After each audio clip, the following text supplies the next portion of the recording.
जय सिया राम। अपने अपने देवताओं को प्रसन्न करने के लिए जो हमारे वेद और शास्त्र पुराणों में अनेक प्रकार की विधियां बतलाई जाती हैं, लेकिन वह प्रमुख विधियां जो पुराणों के द्वारा प्रशस्त मानी गई है अपने किसी भी इष्ट को प्रसन्न करने के लिए। जैसे होता क्या है कि बहुत सारे भक्तगण किसी विशेष धार्मिक कार्य में भाग नहीं ले पाते हैं। जैसे कोई हुए जो कांवड़ यात्रा में सम्मिलित नहीं हो पाए, तो आखिर वह क्या करें कि उनके जो इष्ट देव हैं अर्थात जो उनके इष्ट भगवान शंकर हैं वह प्रसन्न हो जाएं। तो शास्त्रों ने पुराणों ने यह बताया कि लगभग 5 विधियां हैं मुख्यतः जिनसे आप अपने इष्ट को प्रसन्न कर सकते हैं। तत्तन मंत्र जपो होमो दानन चैव तपस्तथा स्थंडिले प्रतिमायां च यज्ञो ब्राह्मण विग्रहे। अर्थात सबसे पहली जो विधि है वह तो है मंत्र जाप की।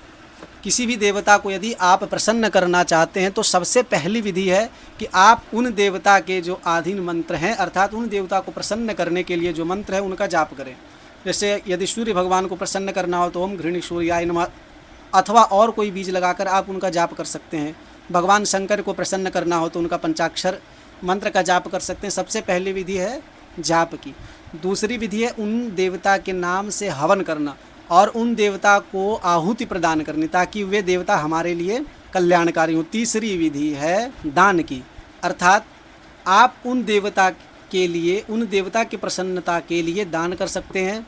चौथी विधि है उन देवता के नाम से तप करना या व्रत करना। उन देवता को अपने मन में स्मरण करते हुए उनके लिए तप या व्रत करना। तप का एक पर्यायवाची व्रत भी है। तप का अर्थ ये एक प्रकार से व्रत, तप मतलब शरीर को कष्ट देकर अपने पापों को खत्म करना। तो व्रत से भी हमारे पाप क्षय होते हैं। और जो 5वीं विधि है वह है 16 उपचार पूजन, अर्थात आप जो घर में रुद्राभिषेक करते हैं जिसमें भगवान शंकर का षोडशोपचार विधि से पूजन करते हैं या कोई भी पूजन करते हैं, चंडी पाठ श्रवण करते हैं, उसमें आप माँ दुर्गा का षोडशोपचार पूजन करके जो दुर्गा सप्तशती के पाठों का श्रवण करते हैं वह षोडशोपचार विधि से पूजन करना भी एक प्रकार से अपने इष्ट को प्रसन्न करने की उत्तम विधियों में से एक विधि बताई गई है।